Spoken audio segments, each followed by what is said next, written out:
Este episodio del podcast llega gracias a Brands Avenue. Brands Avenue, que es representante oficial de la Martina, de Lacoste, de Psycho Bunny, de Adex, de los tenis On en República Dominicana, en el sótano del Almacenes Unidos de la Avenida Sarasota y en la Carmen Mendoza de Corniel, su tienda Outlet. ¿Tú sabes qué me gusta de Brands Avenue? Que tú puedes seguir a brandsavenuerd.com y ahí vas a tener el inventario actualizado de los productos que tienen en las tiendas.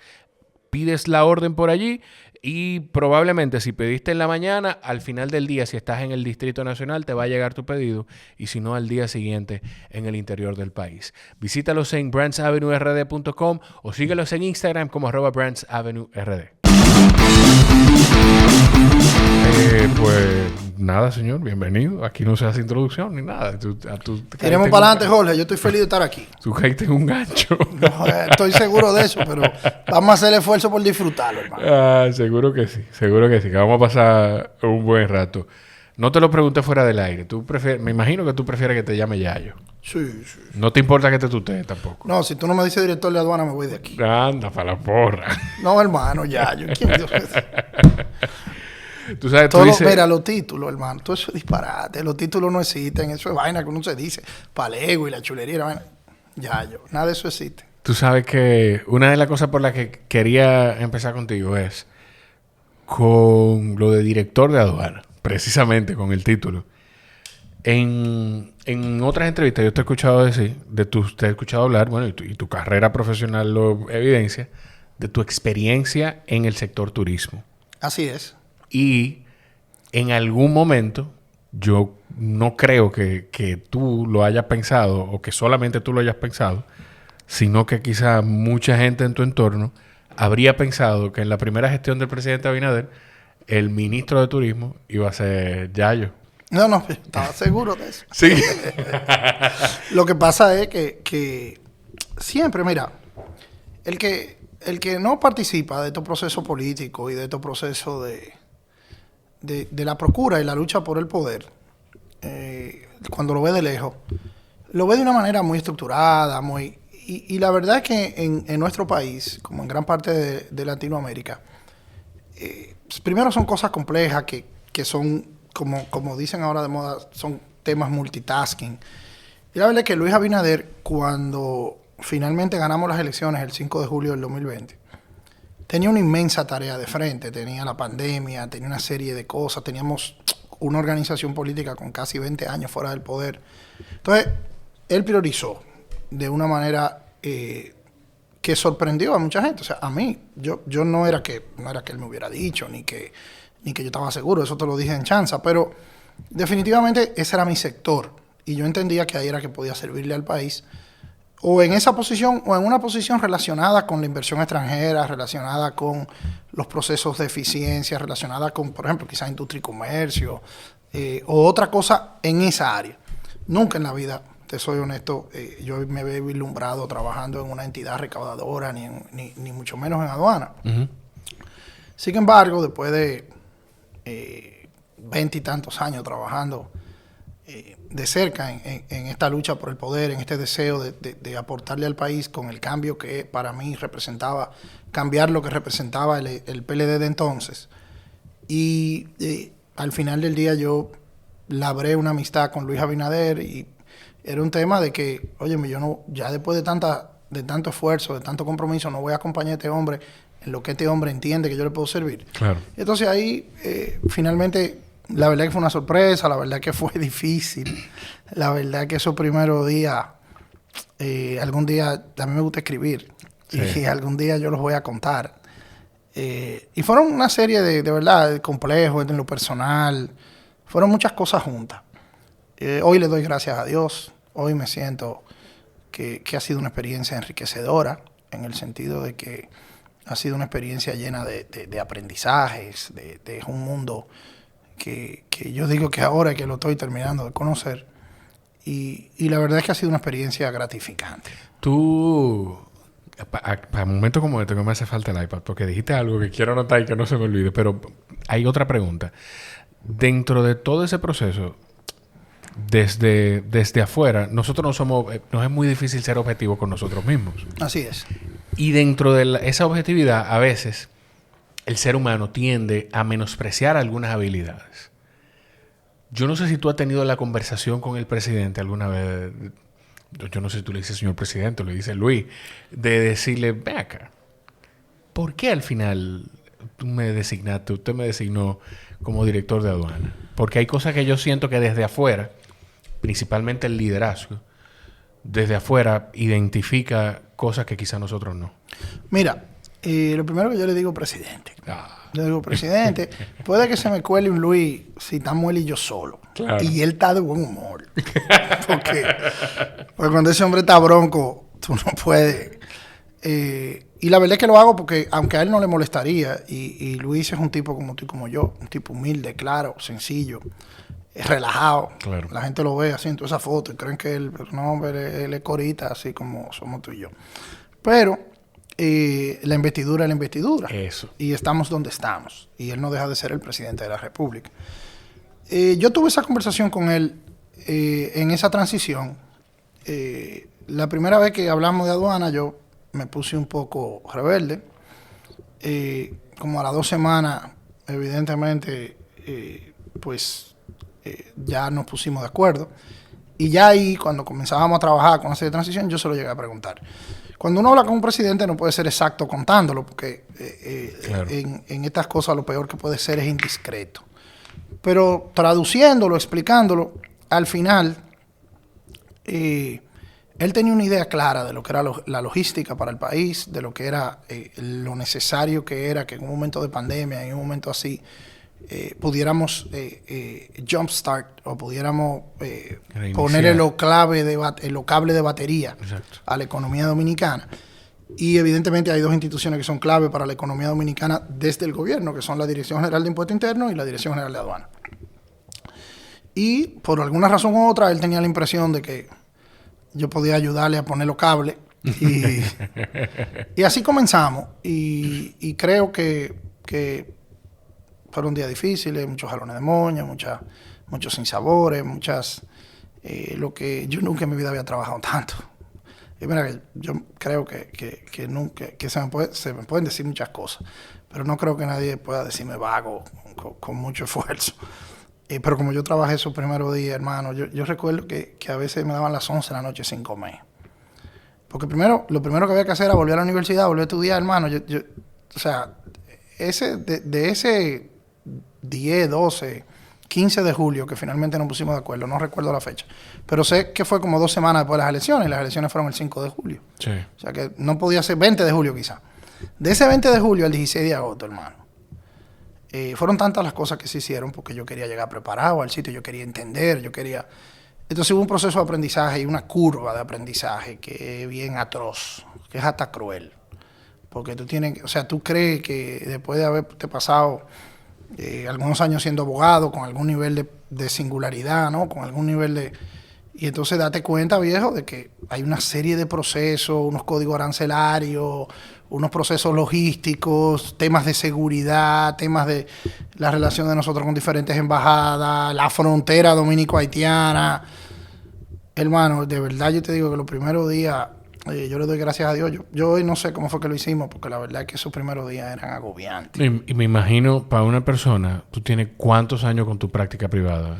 Bueno, sí, alrededor de 20 años. Yo me gradué en el 99. Imagínate. Cogimos el poder en el 2020. O sea, 20 años yo tenía en mi práctica privada. Entonces, una persona que tiene 20 años de experiencia de un espacio que, sin lugar a dudas, yo me atrevo a decir que domina, que ya es como una rutina, pasar a hacer algo que no había hecho antes, a tratar de entenderlo, puede ser muy frustrante, empezar ese proceso de aprendizaje. No solo eso, sino que con la responsabilidad que hay detrás. Porque claro. Si ahora tú y yo nos metemos que, bueno, nos coge con aprender floritería y queremos poner una floritería o queremos poner un restaurante, vamos a suponer que tú y yo nos pongamos de acuerdo. Bueno, vamos a poner un restaurante y hay que aprender de cocina. Tú pones el capital, porque yo no lo tengo. Ok, yo no lo tengo tampoco, viejo. Pero yo creo que lo conseguimos. Tú eres un tipo prestigioso y la verdad que bien. Y ahora, imagínate, yo estoy medio de moda. O sea que lo conseguimos. Pero al final te digo que una cosa es aprender algo por hobby, por deseo, pero con la inmensa responsabilidad de que tú tienes un amigo que se hizo presidente. Claro. Tú vas a manejar un % importante de la economía dominicana tú vas a arriesgar tu nombre, tu esfuerzo, tu carrera política, tu carrera profesional, el nombre de tus hijos. Dice, wow, espérate, esto no es solo que voy a aprender, es que voy a aprender y si no aprendí, me puedo romper los dientes para no poderlo volver a arreglar. Claro. Entonces, hoy visto desde hoy, es tenso, es difícil. Pero al final, yo creo que todavía estamos en una edad donde los retos son vida. Los retos te empujan, los retos te excitan, los retos te envigorizan, ¿no? Y eso era parte de eso. Y yo, cada vez que yo lo digo esto mucho, y suena cursi, suena medio cliché, pero yo lo digo con sinceridad. Yo recuerdo que esas primeras semanas, y después ha habido por periodos, ahora en el periodo para las elecciones, donde tú tenías que hacer trabajo, pero además tienes que hacer política, pero además tienes que vivir. El proceso de las elecciones, que mi papá murió este año, encima de eso, bregando con muchas situaciones personales de todo tipo, tú vuelves y te agobia, ¿no? Y te agobia de una manera, hermano, que si le cae atrás ese agobio, termina depresivo, termina... Claro. Pero yo uso mucho de ejemplo el hecho de que cada vez que yo me agobio o me canso con H o con J, como tú quieras, yo pienso en Luis. Hermano, yo a veces me paso 3 y 4 días bregando con Luis hasta las 2 de la mañana.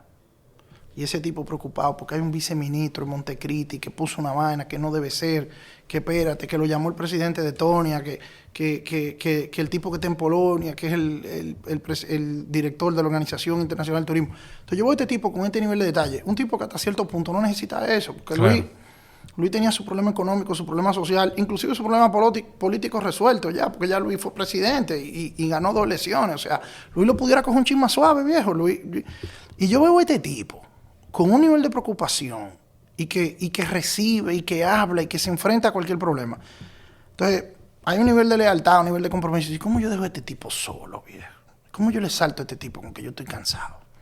O con que yo estoy triste, o con que yo tengo este problema personal, o con que yo tengo este problema económico. ¿Cómo yo le salto a este tipo que ha confiado en mí? Claro.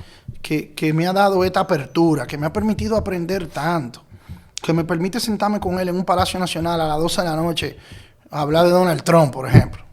Entonces, ¿cómo yo le salto a este tipo con un disparate? Yo estoy cansado, presidente. ¿Tú entiendes? Porque tú estás cansado. Exacto. Y tú tienes un pedacito de este inmenso pastel que yo tengo. Todo eso te motiva. Claro. Y eso genera como un círculo virtuoso entre algunos de los hombres y las mujeres que lo acompañamos. Luis tiene a su alrededor un equipo. Yo a veces cuando tengo dificultades con mi propio equipo, yo pongo mucho el ejemplo. Como la gente que estamos alrededor de Luis tratamos de bregar, viejo. Que no es siempre un jardín de flores, ¿no? Ay, me imagino. Hazme un favor, Yayo. Dale el micrófono, dale un poquito para abajo. Así. Okay. Copeta, ahí va a recoger mejor. Okay, mira, hubo algo que tú dijiste en la primera intervención de el PLD de aquel momento. Tú como dirigente político, ¿tú ves alguna diferencia marcada en el PLD del 20, mirándolo desde afuera, del 19-20 y el PLD de hoy en día? Bueno, yo no hablaba necesariamente del PLD del 20. Yo quizás te hablaba del PLD del 2006, del 2010, del 2012. Y definitivamente hay una marcada diferencia. Aquel PLD, primero, no se había dividido. Segundo, era el PLD que tenía un control absoluto del poder del Estado, del manejo con el empresariado, del manejo con los sindicatos. O sea, cuando Luis Abinader me habla la primera vez que va a aspirar a la presidencia de la República, yo te tengo que decir que yo fui muy incrédulo. Al punto de hasta que te relajé con él. Dice, pero acá, ¿tú estás seguro de lo que tú me estás hablando? O sea, el proyecto de Luis comenzó siendo una quimera. Comenzó siendo muy inverosímil o muy poco real. Y yo recuerdo que yo no pensaba que él tenía mucha posibilidad de llegar a la presidencia, pero yo era amigo de él. Y lo entendí. O sea, Luis siempre ha sido un tipo que despertaba algún nivel de admiración y de respeto, un tipo exitoso en el tema del turismo, había acompañado a su papá en algunos procesos políticos delicados del país, y era un tipo con valor personal, que tú lo veías, como dicen popularmente, de pelo en pecho, ¿no? Yo lo había visto enfrentarse a situaciones ya políticas que habíamos vivido, enfrentamiento con Miguel, enfrentamiento con el mismo Hipólito en esa época. Anterior a eso lo había visto.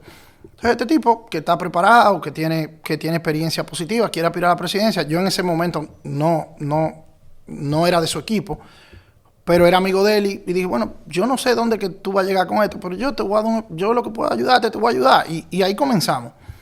Pero te hago el PLD de aquel momento, porque ese PLD no era el PLD de hoy. Hoy el PLD tú lo ves y ellos están divididos, están en un proceso de reconstrucción, que yo les deseo lo mejor, porque mira, todas las democracias que funcionan en el mundo entero, Sí. y yo soy un demócrata, tienen partidos políticos fuertes. Aquí hay gente aquí mucha gente, y esto es de las cosas que yo te digo que son antipopulares, porque si tú quieres likes o tú quieres algún nivel de aplauso, tú nada más tienes que insultar a los políticos. Tú insultas a los políticos y todo el mundo está de acuerdo contigo. Los políticos son sinvergüenza, la gente te aplaude. Los políticos son brutos y toda la gente te aplaude. Llamé a un amigo para decirle algo y le digo, no, porque hoy tengo una grabación con Eduardo Sanz Lobatón, con Yayo, el director de aduana, y me dice, cónchale. Y yo, ¿qué pasó? Que yo no quiero saber de lo político.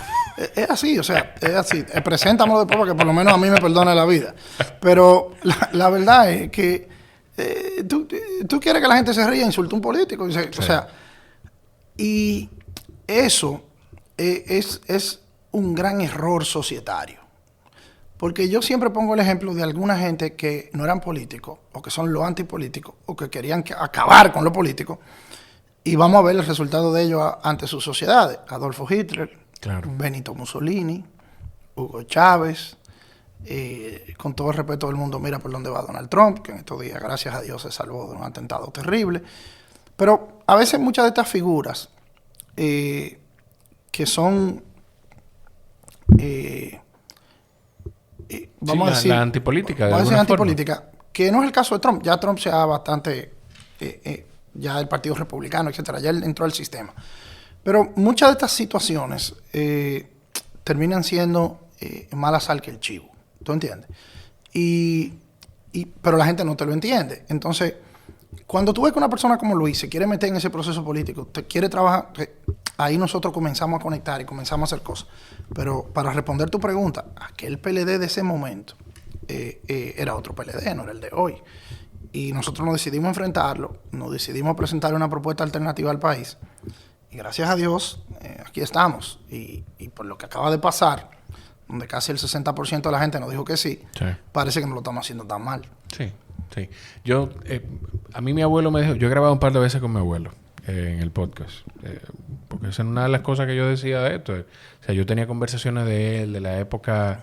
con él, de la época de que sufrió la persecución política de los 12 años, del rol que jugó en algún momento en la izquierda aquí en el país, y que juega todavía, pues, y él me decía, cuando hablamos de esa antipolítica, él me decía, hay un, yo no sé de quiénes, pero hay un golpe sistemático que se le quiere hacer a la política, que se le da a la política, porque a partir de ahí se debilitan las sociedades. A partir de ahí tú debilitas la política y a partir de ahí, ¿qué viene? O sea, yo lo estoy parafraseando muy mal, pero lo que viene, lo que puede venir es anarquía. Mira, yo no sé,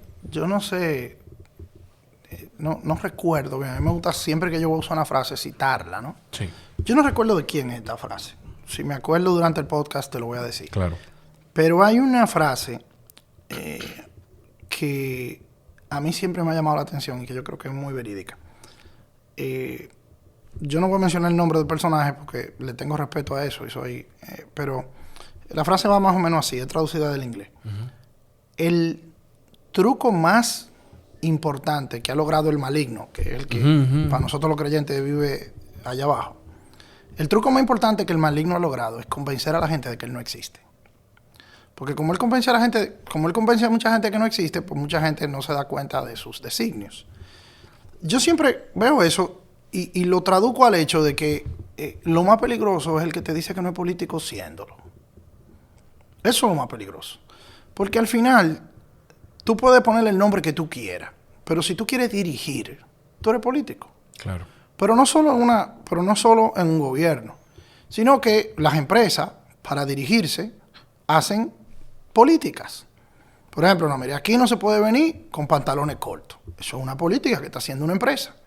y el que se le ocurrió que no se podía venir con pantalones cortos. O, por ejemplo, los Yankees de Nueva York no permiten que sus jugadores tengan barba y que usen arete. El cuento famoso de Randy Johnson. Exacto, es una política que tienen los Yankees de Nueva York. El pelo largo. Entonces, no lo permitían tampoco. Todo el que dirige grupos, todo el que dirige sociedades, todo el que aspira a coordinar esfuerzos, tiene que trabajar las ideas que dirigen a los seres humanos.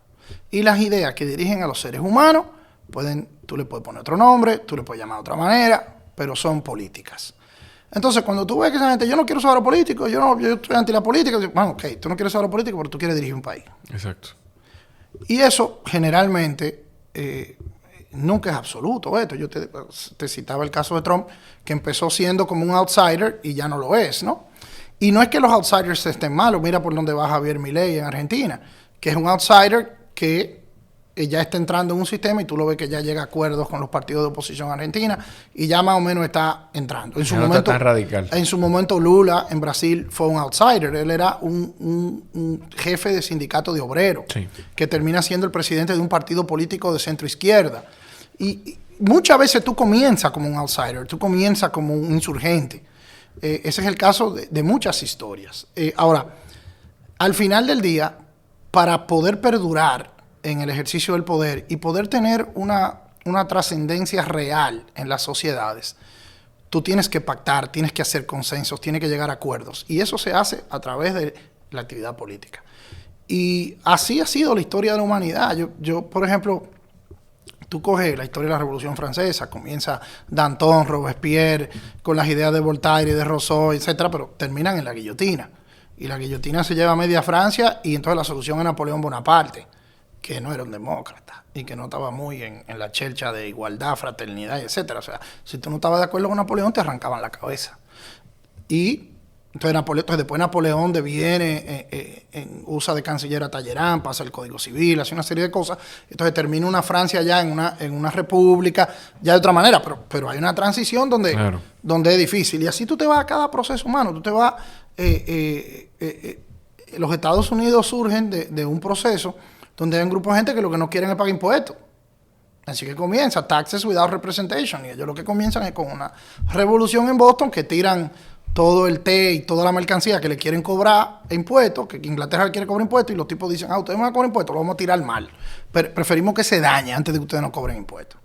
Y así comienza ese proceso, pero terminan en una revolución que termina en una democracia muy parecida, claro, muy parecida, por cierto, a lo que tenían en Gran Bretaña, porque terminan con 2 partidos políticos, terminan con un orden constitucional. Entonces, a lo que te quiero decir es que la política tiene muchísimos defectos y hay muchísimos políticos sin vergüenza, porque yo no te voy a decir que no. Y hay gente que va a la política a buscar cuarto y a buscar censo social y hay gente que está en política porque no pudo hacer otra cosa. Todo eso se da. Pero descalificar la profesión en todo es un ejercicio, en mi opinión, de gran ausencia de un estudio real de la realidad.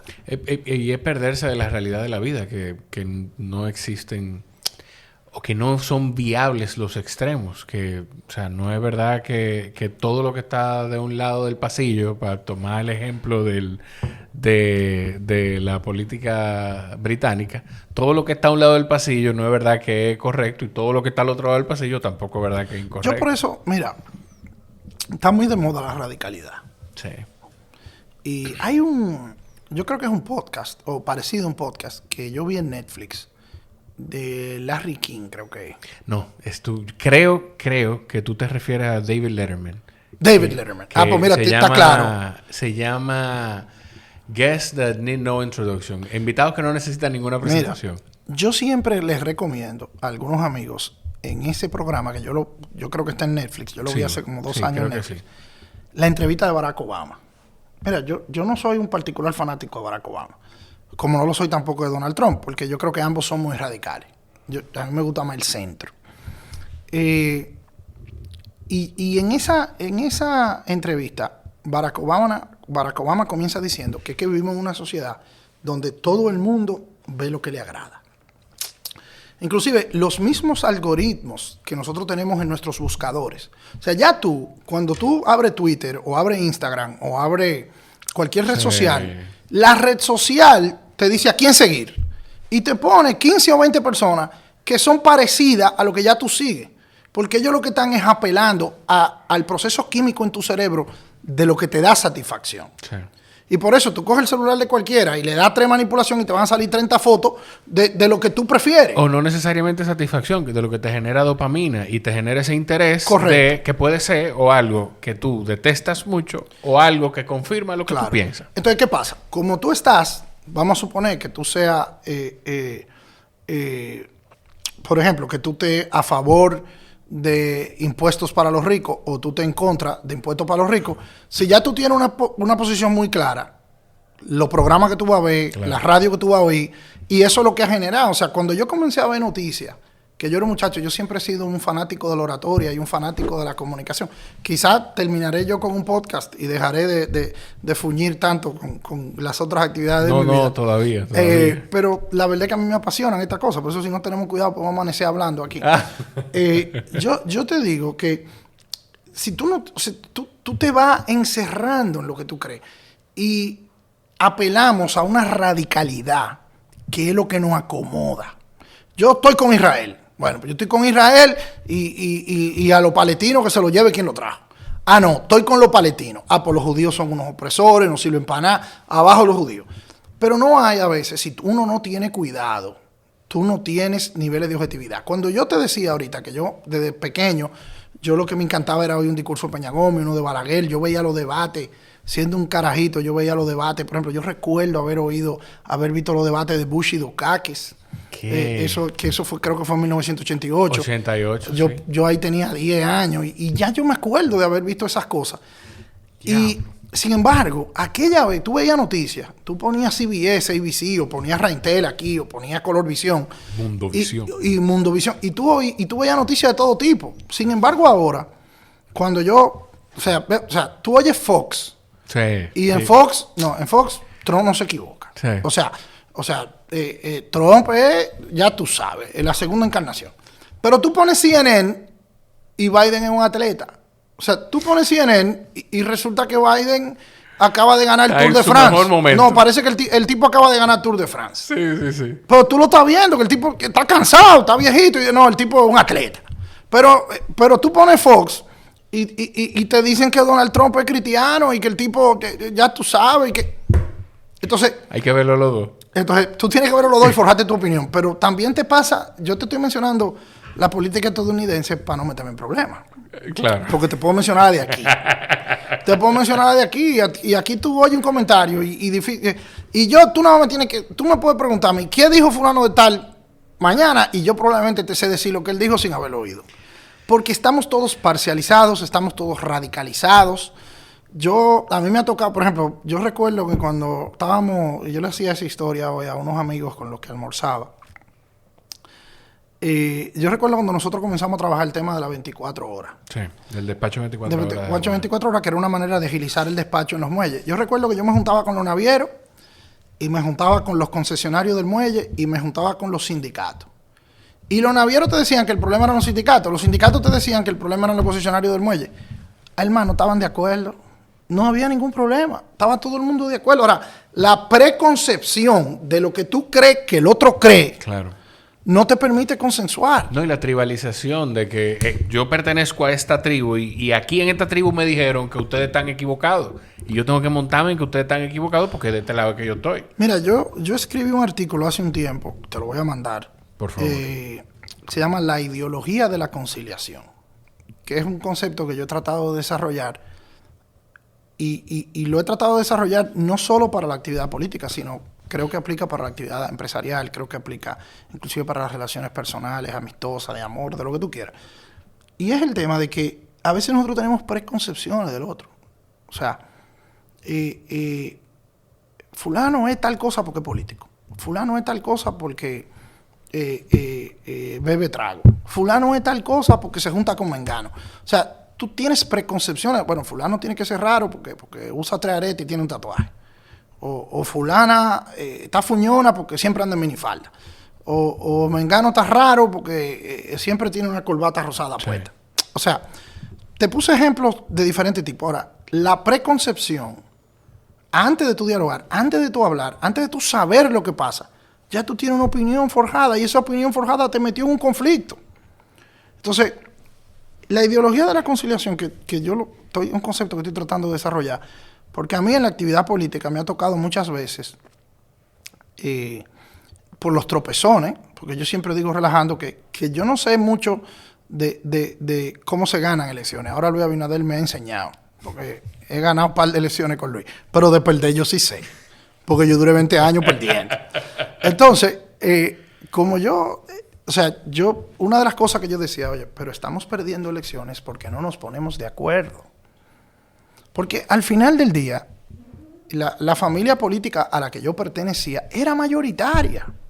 Era mayoritaria. Claro. El problema de nosotros era que peleábamos. ¿Era el partido más grande? Era que peleábamos. El problema de nosotros era que Partido peleábamos. de las masas. Y cuando tú te preguntas por qué peleábamos, y cuando tú ibas a los funerales, y cuando todos los seres humanos en algún momento nos topamos con la desgracia, porque todos nos vamos a morir, todos nos vamos a enfermar, y nosotros, tú y yo no lo hemos hecho, pero ya no, por ejemplo, mi papá acaba de morir, y así, o sea, todos vamos a vivir con la desgracia. Y yo recuerdo, ahora con la muerte de mi papá, yo viví una experiencia hermosísima. Mi papá era una especie de ídolo para mí, ha sido muy difícil todo esto, pero yo recuerdo que yo me sentí tan bien cuando me llamó Danilo Medina, Leonel Fernández estuvo en la funeraria con mi familia. Te menciono esos dos, pero para no mencionarte todo lo que son compañeros de partido. Claro. Por ejemplo, el presidente de la República y toda su familia estuvo con nosotros ahí la mañana entera, oyeron la misa con nosotros. Carolina, David, José Ignacio, Hito, todos estuvieron. O sea, yo me sentí con tanta solidaridad y yo recuerdo que yo pensaba, esta es la ideología de la conciliación. Aquí lo que somos todos somos seres humanos.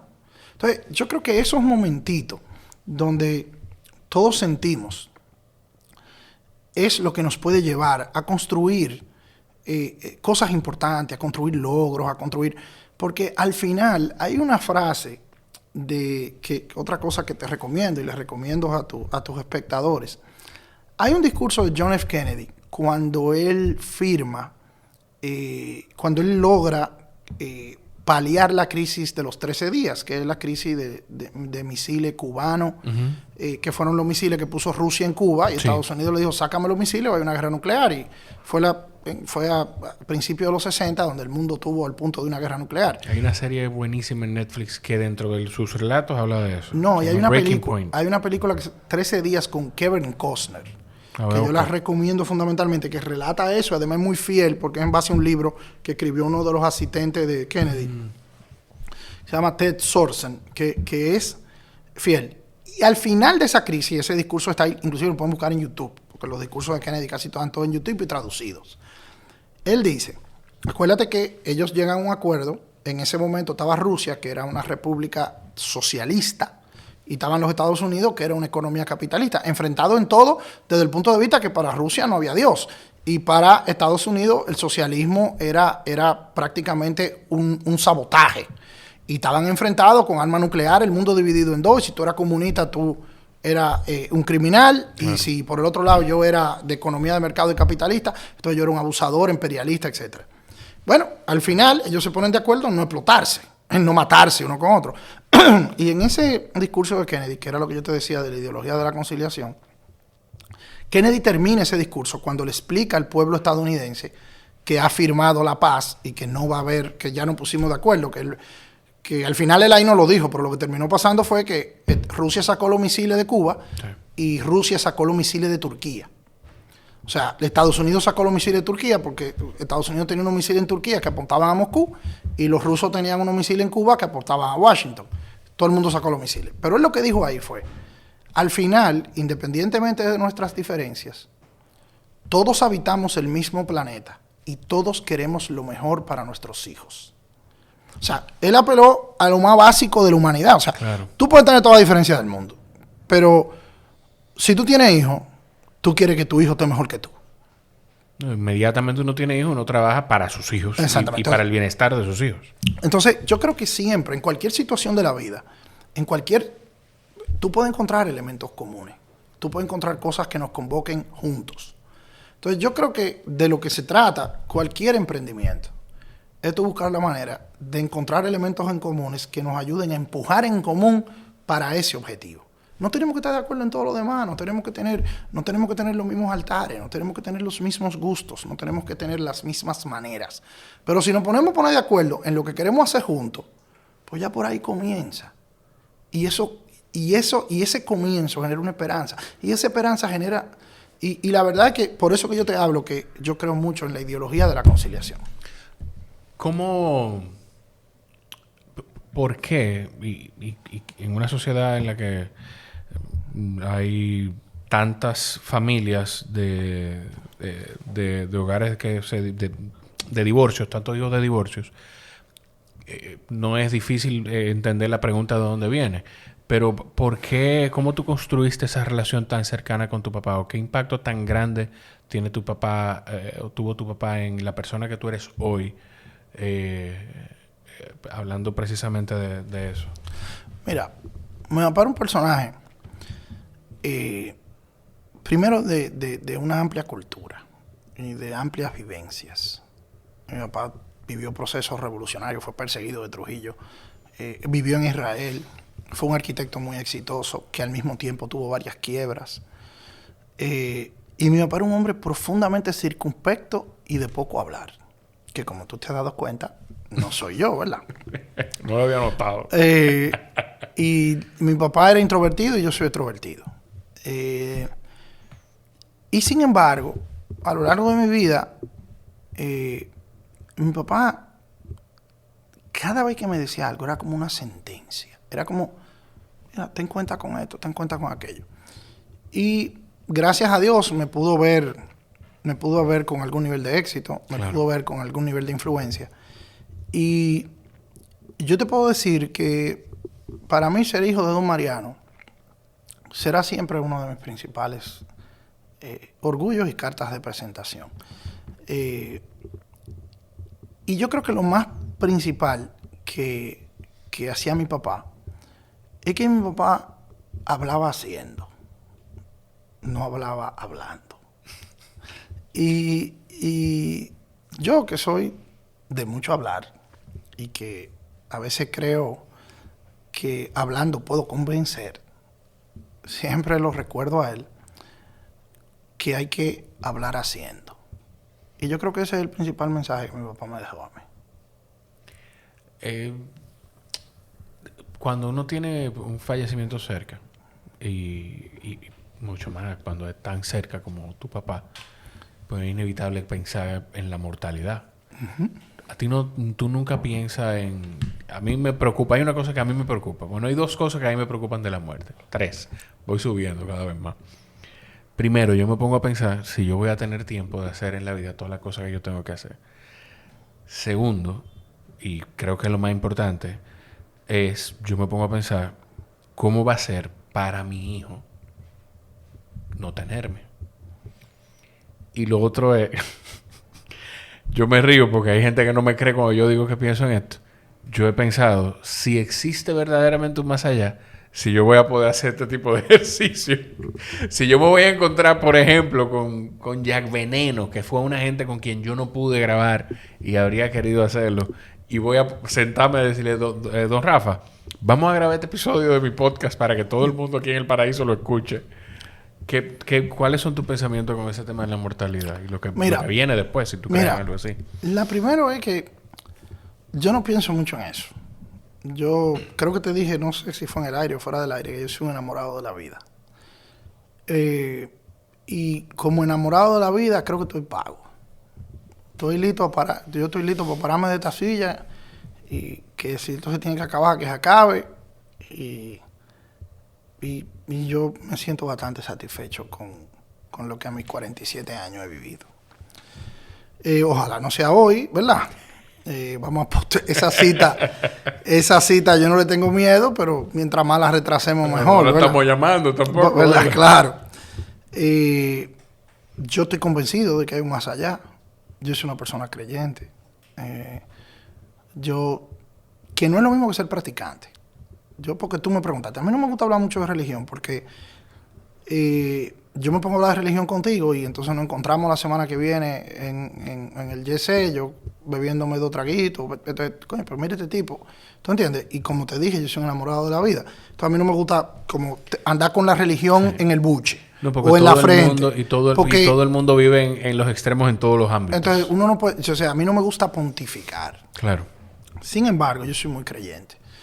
Y yo creo que habrá que rendir cuenta por lo que hacemos aquí. Y yo creo que de alguna manera lo que entendemos en la trilogía del Espíritu Santo y nuestra fe cristiana, para mí es importante. Definitivamente soy un pecador, quizás empedernido, repetitivo y con 1000 dificultades. O sea que yo no soy un ejemplo. Yo no soy un ejemplo. Ahora, yo lo que creo es que la fe es aspiracional. Y yo me paso la vida diciéndole a la gente, el pasado no puede condenar el futuro. Y yo creo que hay un más allá, yo creo que hay que trabajar para merecerlo, ese más allá. Yo creo que... y la verdad es que entiendo que, como abogado que soy, si me toca mañana defenderme en el más allá, pues yo espero que me den un chancecito para yo poder hablar y yo explicar qué fue lo que hice y qué fue lo que no hice y que me consideren. O sea que a mí no me preocupa la muerte, ni me preocupa eso. Yo creo que el día que llegó, llegó. Y que hay que hacer los mayores esfuerzos para que cuando te toquen la puerta, tú estés listo para rendir cuenta. Yo pudiera irme por ahí, por ese tema de la creencia, porque yo... La gente, quienes escuchan el podcast, me han escuchado decir mucho esto. Yo tengo momentos en los que soy más creyente y momentos en los que soy menos creyente. Yo creo que quizá la mejor palabra para definirme es que soy agnóstico. Pero admiro mucho la gente que tiene esa fe que en algún momento yo tuve en su punto más alto, en un momento de congregarme en comunidades, salí de un retiro hermosísimo que yo invito a todo el mundo, creyente o no creyente, a que si tiene la oportunidad de hacer un retiro de Emmaús, que lo haga. Es una experiencia bellísima. Pero me llama mucho la atención cuando la gente tiene esa fe tan firme y tan fuerte. Me llama mucho la atención eso. Tú hablaste en un momento de conciliar y mucho se habla de esa habilidad que tú tienes para conciliar. Y esa habilidad que tú tienes para conciliar, yo pudiera interpretar desde afuera. Yo no soy la persona que más al día está en temas políticos, pero yo pudiera interpretar desde afuera que ha jugado un rol importante en las victorias electorales del PRM en los últimos periodos, incluyendo desde el 20, pero yo no hablando de presidenciales. Bueno, no, al final fueron juntas las elecciones en el 20. No, el 24, no fueron juntas. En el 20 no fueron juntas. No, fueron igual que ahora, 2 meses de separado. Exacto. Pero en especial en las elecciones para la alcaldía en el distrito. Bueno, mira, te agradezco la valoración. Como vuelvo y te digo, yo estoy tratando de hacer la conciliación en ideología. Yo creo que a mí, como yo te dije, desde jovencito a mí la política me llamó la atención porque yo me crié en una casa que entraba Peña Gómez y salía Jorge Blanco y entraba Tuey y después entraba Jacobo.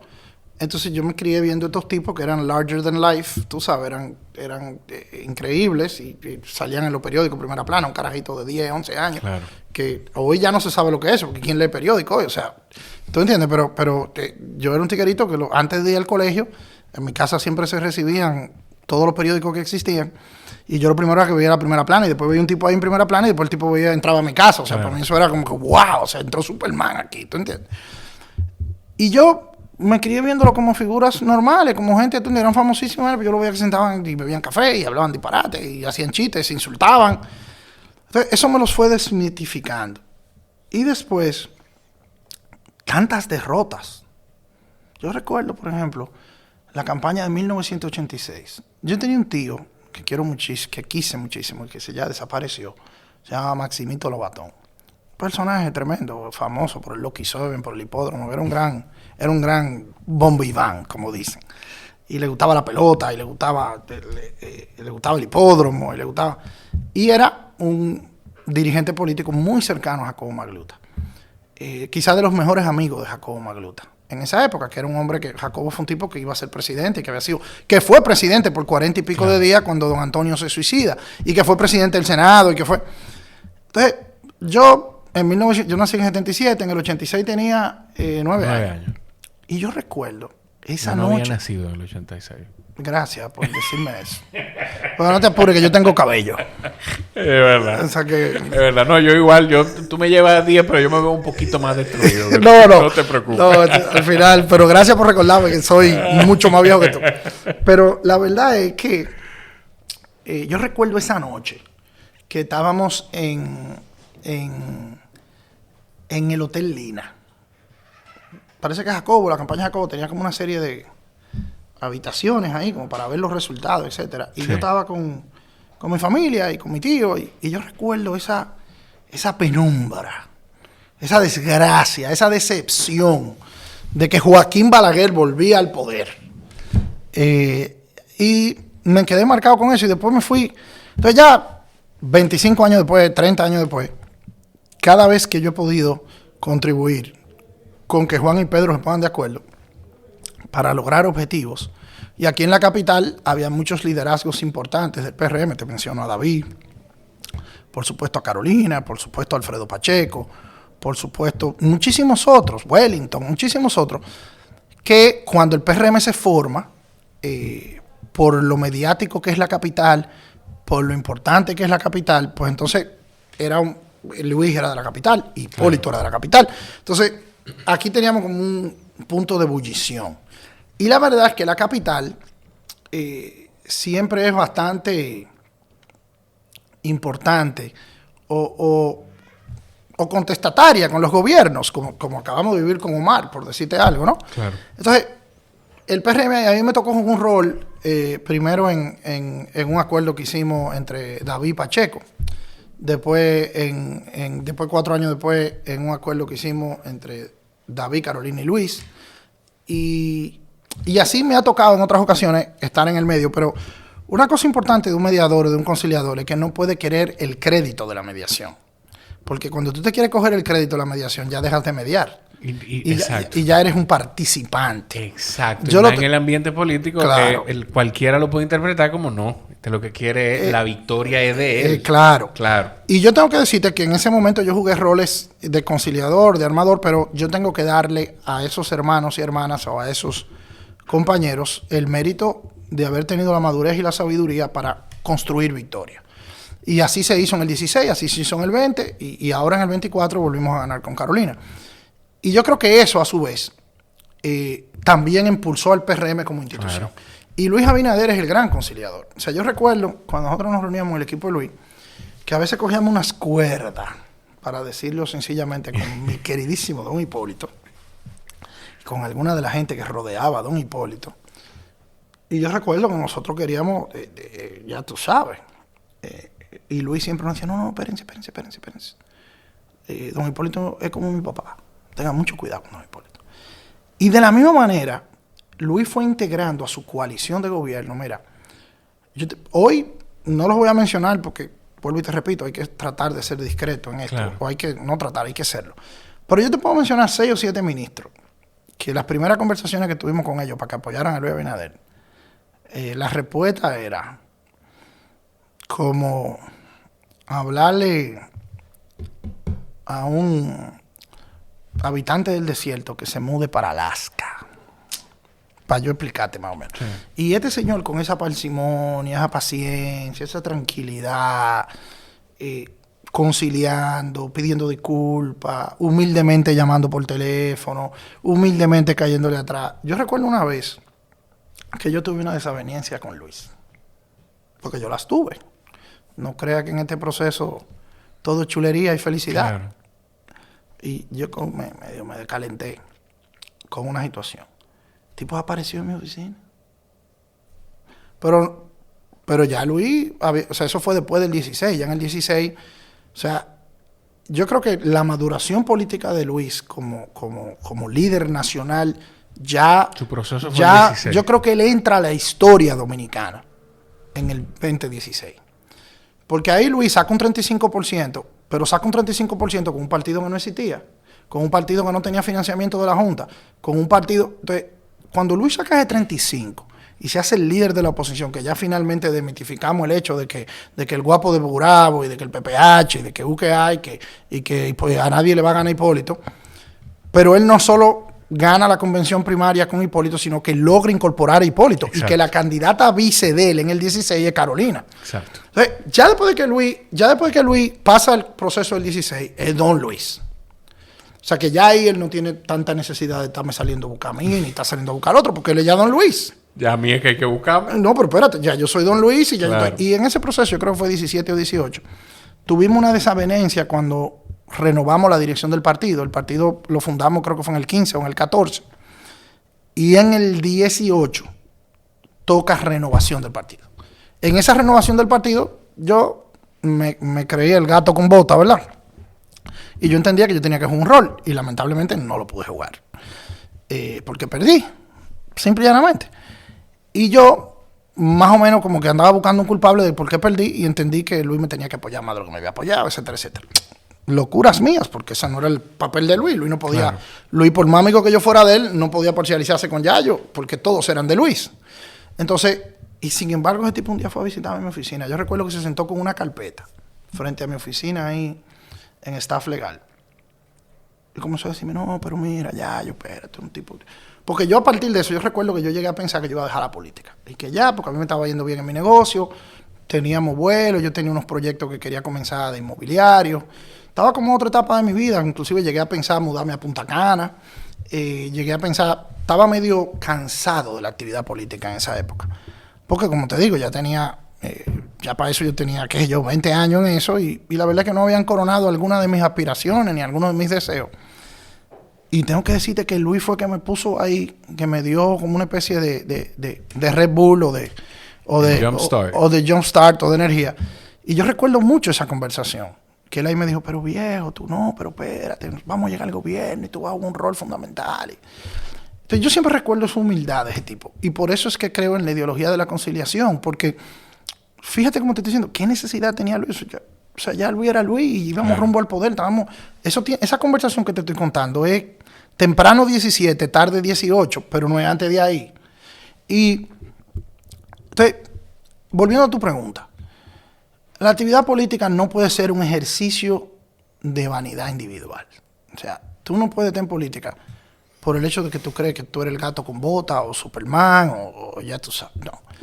Tú tienes que, o sea, la política tiene que significar algo más que lo que tú quieras. Y yo inclusive, siempre que cuando yo daba clases, que compartía con estudiantes, que ya hoy lamentablemente no lo hago, yo siempre he creído que todos los procesos de emprendimiento son más fructíferos cuando tú piensas más allá de ti mismo. O sea, los principales negocios, o sea, Mark Zuckerberg no inventa Facebook porque quiere ganar cuarto.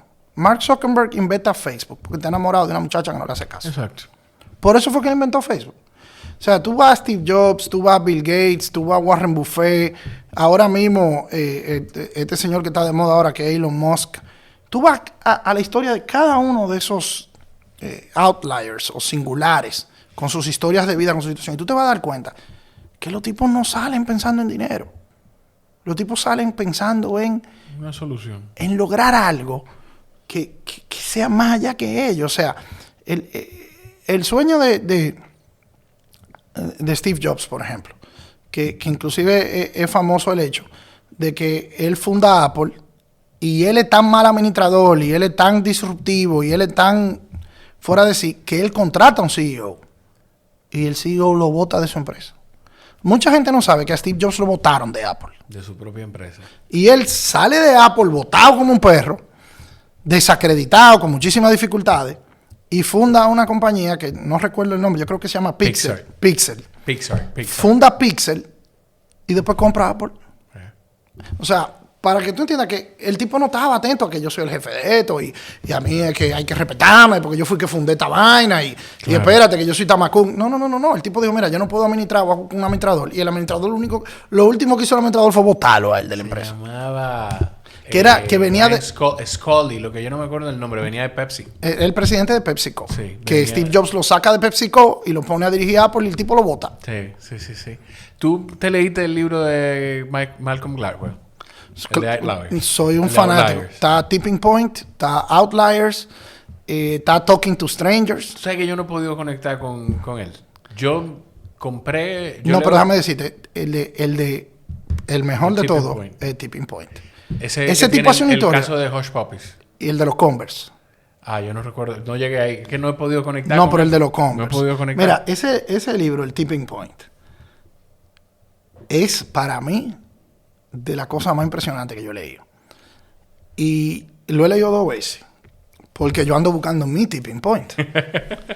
Sí, porque yo te voy a decir la verdad. Yo quisiera, ¿tú entiendes? Claro. Yo quisiera seguir en estos menesteres y ver de qué manera me viralizo, por decirlo de alguna manera, ¿no? Y yo no he dado con mi tipping point. Pero lo sigo buscando, hermano. No se desespere. Ahora, la verdad es que eso de cómo él describe cómo un proceso comienza... Mira, en este proceso electoral, que tuvimos muchas encuestas que fallaron, Sí. la verdad es que yo me río porque el día de las elecciones nosotros recibimos 4 o 5 bocas de urna en la que toda estaba arriba Guillermo Moreno. Y Omar nos dio una pela. Sí. Y yo recuerdo que... Bueno, fue que hubo gente que después de un momento... Está cambiando el asunto. No, pero déjame decirte, yo ese día estábamos un grupo de nosotros y yo recuerdo que veíamos la boca de uno y, pero ¿cómo esto está? Y cuando yo veo los resultados que, bueno, Sigmund, que hablábamos de él fuera de cámara, que es nuestro delegado ante la Junta Central Electoral, yo recuerdo que Sigmund me llama, digo yo, viejo, dime, qué sé yo qué. Me dice, bueno, ya, la capital está por 12 o 13 puntos. Y digo yo, ganamos por tanto. Me dice, pero ¿cómo que ganamos? Es abajo que estamos ya. Yo, no, pero... Yo recuerdo cuando me lo dijo, yo digo, pero acá, viejo, tú te estás burlando de mí. Ay, Dios. No, pero eso pasó en tiempo real. Lo que pasa es que hay mucha gente en este asunto de la política que Claro. no quiere admitir la cosa. Pero yo recuerdo cuando Simón me llamó, yo le dije, pero y ganamos por tanto. Me dice, pero ¿cómo que ganamos ya? Yo perdimos, fue. Entonces, pero eso también te dice a nosotros, pero tú no te acuerdas de las encuestas. Yo tuve amigos míos que me dijeron a mí que, coño, quizás llegamos al 80, quizás llegamos al 75. Es verdad que Yo casi... tengo mi teoría con todo eso. Casi llegamos al 60.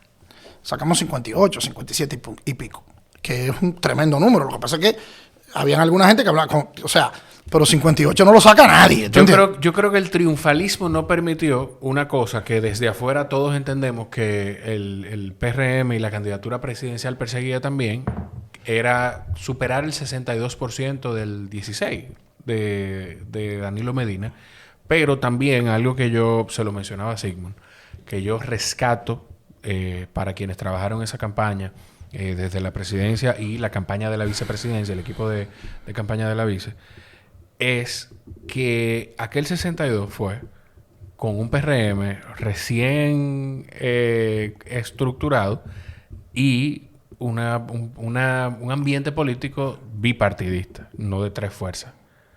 O sea, ahora es un 58 con 3 fuerzas y de la manera y con el margen de... son Mira, yo creo importantes. yo creo que una de las grandes tragedias en la vida que vivimos hoy en día es el sobreanálisis. Mi hermano, ganamos. Ya, ahora no vamos a volver locos que si 58, que si 62, Claro. pero ganamos por amor de Jesucristo. Sí, Claro. ganamos. Ganaron y por mucho. Y sacamos 29 o 28 senadores, Sí. no me acuerdo ni cuántos que son ahora, y todas las alcaldías, y 100 y pico de diputados.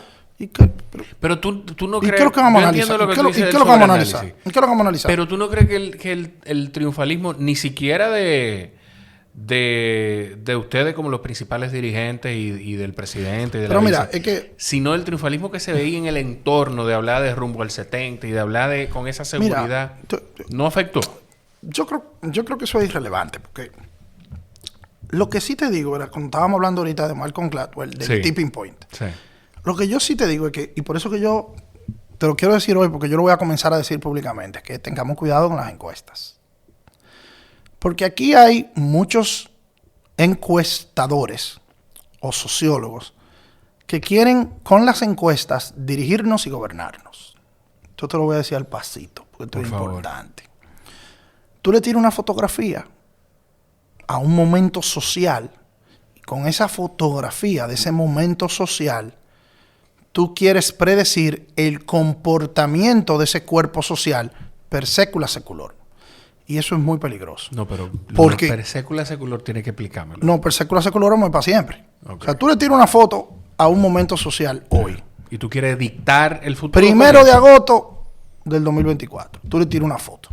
Con el 1 de agosto del 2024, tú quieres predecir, programar lo que va a pasar el 1 de agosto del 2026, o del 2025, o del 2028.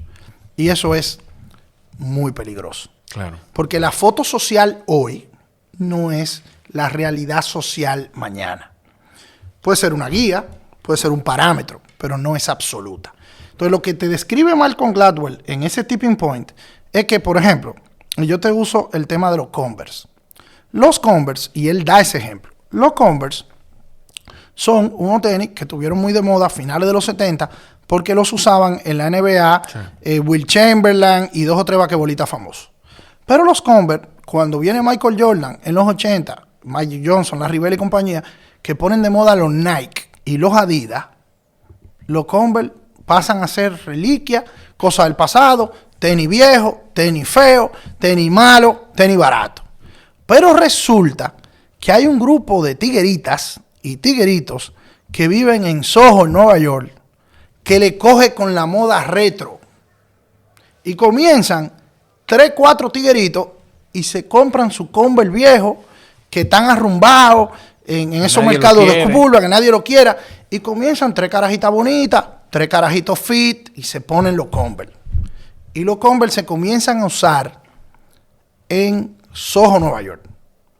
Y comienzan a Soho, Nueva York, los que han estado en Nueva York, que me pueden oír, Soho es un sector de Nueva York bien trendy, bien artístico, bien diferente, no es el Nueva York de la Quinta Avenida. Cultural asociado a moda. Exacto, pero no es el Nueva York de la Quinta Avenida, no es el Nueva York del Alto Manhattan, ni tampoco es el Nueva York de Washington Heights, ni tampoco es el Nueva York del Bronx, ni del Brooklyn. Claro. Este es como un Nueva York preppy, poppy, pero poppy humilde, poppy suave, poppy tranquilón. ¿Tú entiendes? Es como un Nueva York hippie, trendy, y entonces, pero resulta que estos tipos... como la zona remozada. Exactamente, pero resulta que estos carajitos de Soho comienzan a ponerse los Converse. Pero los tipos, entonces, hay uno que estudia en San Diego, hay otro que estudia en California, hay otro que va a visitar a los abuelos a la Florida, y comienzan los Converse, esta gente muy bonita, muy joven, pocas cosas convoca más que la juventud. Claro. Tú buscas todos los procesos históricos. Alejandro Magno, Julio César, los buenos y los malos. Duarte tenía ¿cuántos años? No, 29 años cuando funda la Trinitaria. Y, o sea, tú te pones a ver, estos tigueritos comienzan a ponerse su Converse, comienzan a viajar por Estados Unidos y les comienza a gustar los Converse. Pero si tú haces una encuesta en ese momento entre Converse y Nike, Nike te va a sacar el 90%, porque lo que tiene Michael Jordan puesto son los Nike. Claro. Y lo que tiene Kobe Bryant, lo que tiene LeBron James, son los Nike. Pero los Converse están creciendo. Entonces, Gladwell es el que, primero, que genera ese concepto mercadológico del tipping point. El tipping point es en el momento justo antes donde tú te pones de moda. El tipping point es el momento donde, por ejemplo, otro ejemplo que él cita en el libro, Starbucks Coffee. ¿Qué es Starbucks? O sea, Starbucks, yo en estos días que estuve visitando uno de mis hijos que vive en los Estados Unidos, está en la universidad, ya hay un Starbucks que es un museo. O sea, que tú tienes que hacer una cita para entrar, para beberte una taza de café, viejo. Y cuando tú te bebes el bendito café, el café sabe igual que el que cuelan en cualquier parte aquí. O sea, si tú me brindas café aquí, a lo mejor el tuyo es mejor que el de Starbucks. Seguro. Entonces, ese Starbucks, lo que pasa es que en Seattle, el fundador de Starbucks, que no me acuerdo el nombre, identifica que por el asunto de las redes sociales, por el asunto de los teléfonos, la gente no tiene dónde compartir. La gente no tiene dónde juntarse. Porque salvo que tú hagas... El primer elemento social de los seres humanos es el colegio y la universidad. Pero cuando tú sales del colegio y la universidad, probablemente tú lo que te va a pasar gran parte del día trabajando y cuando termines de trabajar, pues estás con tu familia. Claro. Entonces tu círculo social se reduce. Y resulta que lo que estamos socialmente, en nuestra interacción social, es Facebook, Instagram y demás, y tú te vas aislando. Entonces tú no tienes con quién compartir. Este tipo, el fundador de Starbucks... Aquí yo tengo tres, pero creo que el que tú te refieres es Seth Seal.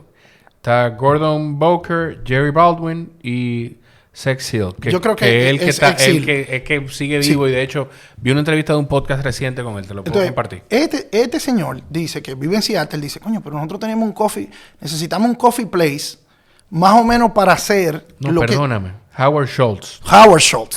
Ese es el nombre que estoy buscando. Sí. Howard Schultz y su esposa Sherry.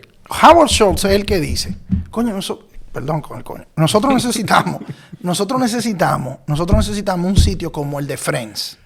Lo que somos más viejitos que tú, recordarán el sitcoms de Friends. Sí. Que ellos son 6 panas que viven en 2 apartamentos. Exacto. Son 2 panas que viven, son 6 panas, 3 mujeres y 3 hombres, que viven en 2 apartamentos en Nueva York. Y los tipos bajan a un primer piso donde hay un café y los tipos toda la tarde se sientan en el café a hablar disparate. Sí. Entonces, ahí sale Starbucks. Y Starbucks crea una cultura de compartir. Entonces, la gente... Y hoy en día, ¿qué es Starbucks? Es una de las 10 empresas más importantes del mundo. Sí. Y lo único que hacen es vender café. Y bizcochito malo y guineo. Y sándwiches malísimo también. Pero, sin embargo, se han convertido en una monstruosidad. Entonces, ahí Malcolm Gladwell vuelve y usa el ejemplo del tipping point. Cuando este tipo pone la primera tienda de Starbucks, bueno, una tienda de vender café, este carajo está loco, este tipo. Pero es como que crea el ambiente, suena aquí. Cuando vinieron a abrir los ojos, ya Starbucks era un monstruo. Entonces, yo aquí en República Dominicana hay algunos ejemplos. Yo creo que hay un empresario dominicano que yo te lo voy a recomendar para que tú lo entrevistes. Que yo creo que fue un tipo que te puedo decir la historia. Se llama Don Pepino Bonarelli. Inclusive yo hasta te lo pongo en contacto con él. Somos grandes amigos. Perfecto. Tú te pones a ver, viejo. Y nosotros somos una isla del Caribe, donde tenemos un calor. Por ejemplo, aquí hay aire acondicionado y ya yo tengo calor. Aquí hay calor. O sea, nosotros aquí no se pueden caminar 3 cuadras porque tú te derrites en el sol. ¿Tú entiendes? Nosotros somos... Hermano, pero aquí se bebe más vino que aquí... Pero tú vas a cualquier esquina. O sea, tú en Gualey cualquiera te habla de Cabernet Sauvignon. O sea... Aquí, ya aquí, lo que bebemos romo y somos ya cada vez menos. Ya, o sea, tú pides un ron con Coca-Cola en un sitio y ya te cortan los ojos y te miran para arriba. Porque aquí está todo el mundo bebiendo vino. Sí. Yo quisiera que Don Pepino Bonarelli te haga la historia de la primera vez que él fue a restaurante aquí a vender vino. La gente porque él es el dueño de una de las empresas más importantes importadoras de vino. Claro. Y así hay otros. Lo que pasa es que hay 2 grandes, pero estamos hablando de, lo voy a decir, el catador. Exacto. Sí, porque tenía miedo de equivocarme. Pero que mira, los Bonarelli siempre han sido famosos por los restaurantes. Estaba el Vesubio, estaba etcétera, después Pizzarelli. Bueno, aquí estamos dando publicidad. No importa. Pero yo te hago la historia por lo del tipping point. El tipo comienza con su vino. Todo el mundo se ríe de él. No, pero ¿y cómo vamos a beber vino? Por aquí lo que bebe la gente no bebe vino. ¿Cómo tú vas a traer vino aquí? Aquí no hay cultura de vino. Hermano, y ese tipo te hace el cuento. Y ahí yo vuelvo y uso el ejemplo del tipping point. Hay un momento donde lo ridículo se convierte en lo sublime. Ese momentito en el que lo ridículo se convierte en sublime es el tipping point. Y yo no lo he encontrado nunca descrito de la manera que lo hace Malcolm Gladwell en ese libro Tipping Point. Después están los outliers, que son la gente singulares que generan grandes transformaciones sociales.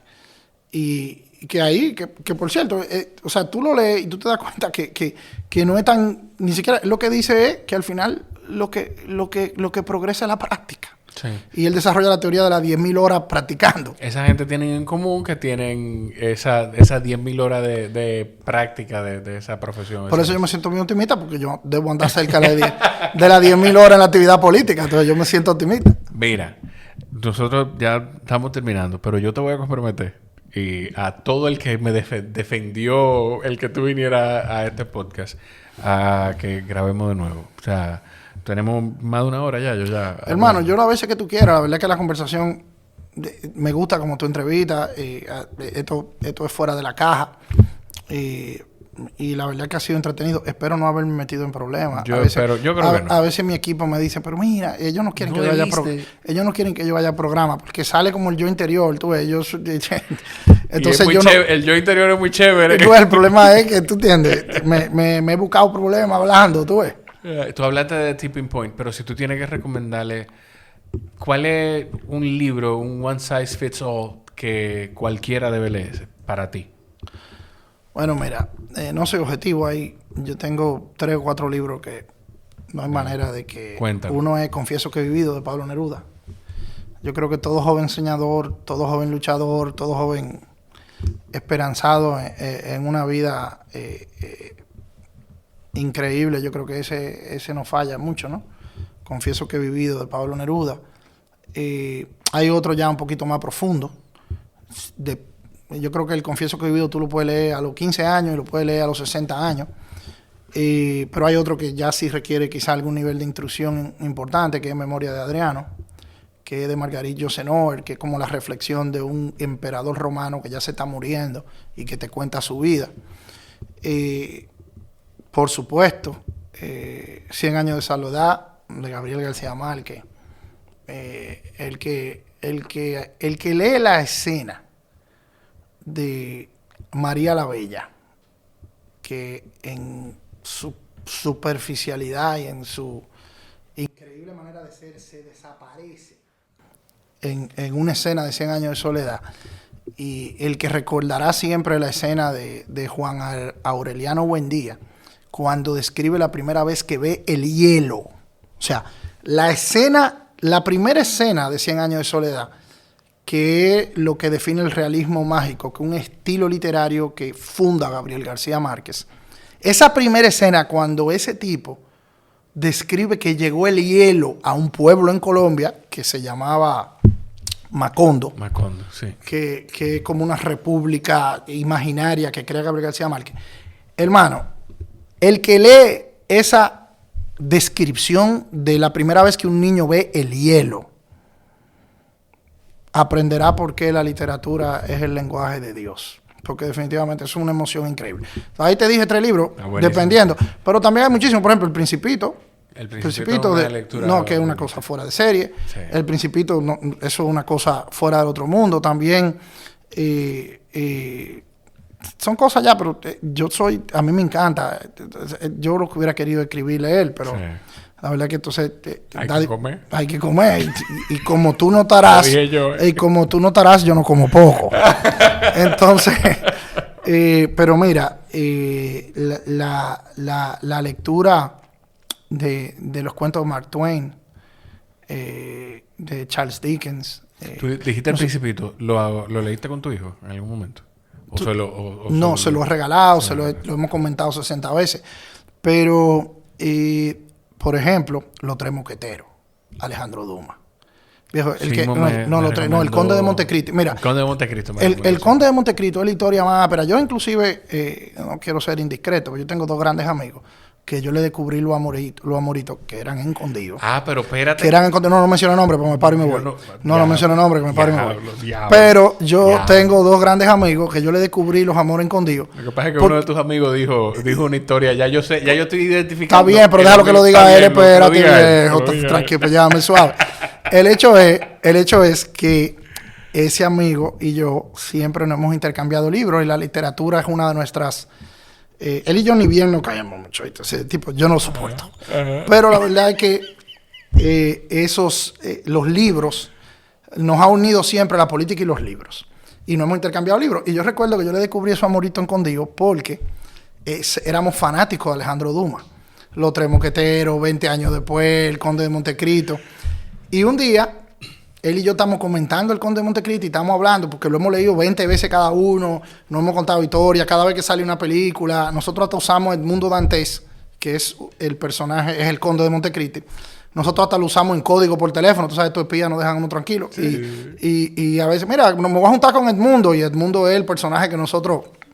Vamos a tener que cambiar la clave después que lo dije aquí. Claro. Pero la verdad es que un día yo llego a un sitio y encuentro a esta chica leyendo El Conde de Montecristo. Y ella, hasta ese momento, yo no éramos amigos, nos juntábamos, era la época universitaria, para que nadie esté haciendo números ahora. Sí. Era la época universitaria, de eso hace muchos años. Y yo recuerdo y entonces yo hace 2 días estoy hablando con este tipo del Conde de Montecristi, veo esa lectura y como a los 3 días le digo, tú estás saliendo con fulana. Y el tipo se pone chivo y yo, te agarré. Por el Conde de Montecristo, así fue. Yo los invito a quienes están escuchando que vean los episodios anteriores del podcast, que ustedes solo van a identificarlo. Bueno, pues es un problema de él si él lo dijo. El que no le va a poner nombre y apellido soy yo. Tranquilo. Yayo, de verdad que gracias. Para mí es un honor. Esta conversación es todo lo que yo esperaba.